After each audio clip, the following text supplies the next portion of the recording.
Siguro marami sa inyo nag-iisip, oh, sino ba tong papansin na ito? Nagvi-video pa talaga ng sarili para lang mapanood ng lahat.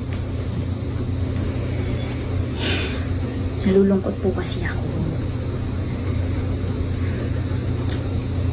May namimiss po kasi akong isang tao.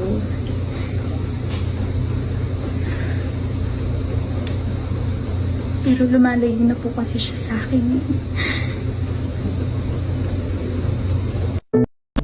Ayaw mo raw sa'kin, ay mas lalong ayaw ko rin sa'yo. Di ka pipilitin, hahayaang iba ang hanap mo.